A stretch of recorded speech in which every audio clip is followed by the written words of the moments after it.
It is very important for your viewers to hear the following definition. The definition of terrorism is the deliberate targeting of innocent civilians. That is what Hamas specializes in. That is what Hamas did on October the 7th. And that's what is happening in Gaza now, also. Is what Israel is doing terrorism? No, for the following reason. Obviously, anyone with a moral compass should ideally want there to be no war whatsoever. But living in the reality that we do, we know it's almost inevitable. So the question is less about whether or not we should engage in it. And as unfortunate as it is, the real question is how wars should be conducted. This includes how we perceive the soldiers on either side of a war, the civilians, the politicians. So there's really a lot to think about when it comes to trying to figure out a moral stance to have on just about any war. And this brings me to the topic of this video. We have Israel and Palestine in the spotlight in terms of who is at fault and who started it and where this is going. In the past, I would have made up my mind very easily about who's at fault here, and I probably would have gone with the numbers. I think it's like 23,000 or so is the common number that I hear these days as far as Palestinian casualties, and 1,200 or 1,500 Israeli casualties, most of whom died during the October 7th attack. But now I'm far more cautious about even having an opinion because of my understanding of the complexities with not just war, but just morality in general. Be that as it may, there are two common questions that I keep hearing time and time again as the casualties, especially on the Palestinian side, continues to mount. And the first question is whether Israel is a terrorist organization, given the amount of civilians that they have killed so far. The second question is whether Israel is engaging in genocide. I think these two questions are really at the heart of what a lot of people are using to determine whether Israel or Palestine is at fault here.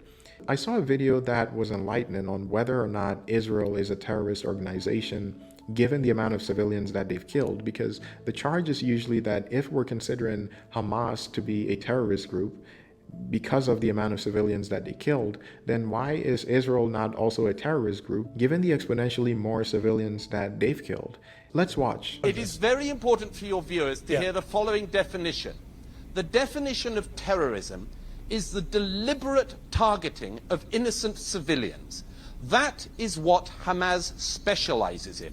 That is what Hamas did on October the 7th. And that's what is happening in Gaza also. Is what Israel is doing terrorism? No, for the following reason. And again, you can lie about this if you want, but do not expect not to be challenged about it. What the IDF is doing is the same manner of war as the British Army, the American Army, and all other armies in the civilized world. They target terrorists like Hamas, and there are civilian casualties. Yes, there are. But it is not the aim of the IDF any more than it is of the British or American armies to target civilians. And anyone who pretends otherwise is lying to the public watching.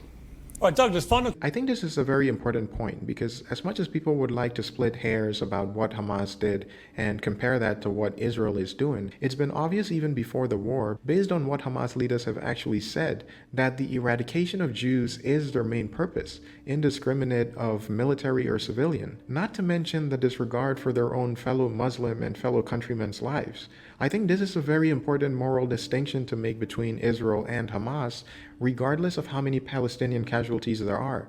And I know that's a very difficult pill to swallow because we see all these innocent civilians on the Palestinian side dying day in, day out, not to mention the immense amount of suffering for those who are living. I think it's worth emphasizing that making this moral distinction between what Israel is doing and what Hamas is doing by no means exculpates Israel from the burden of all of these innocent lives that are being lost under their war machine. Another way of putting that, a point that I've heard Sam Harris make, is that if Israel had all the power in the world, the killing of innocent Palestinian civilians would not be one of their goals.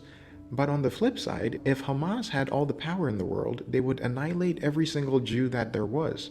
And this is according to their own words. To put it more simply, I don't think it's inconsistent or contradictory to, on the one hand, hold that Israel is the moral party in this war, while at the same time bemoaning the amount of innocent casualties that are being lost on the Palestinian side. The second question, which is at the heart of how people are judging the parties in this war, has to do with whether Israel is engaging in a genocide amongst Palestinians. The obvious answer seems to be that no, they are not. If genocide was the goal of Israel, they would be doing the worst possible job than any other nation with this amount of relative power over the people that they're fighting. It would be so easy for them to commit a genocide, and yet they go through such pains to try to mitigate civilian casualties, as unsuccessful as that might be. I want to emphasize once again that nothing that I've said in this video is to suggest that Israel's response to the October 7th massacre is the appropriate response to this, and neither am I claiming to know what the right response should be.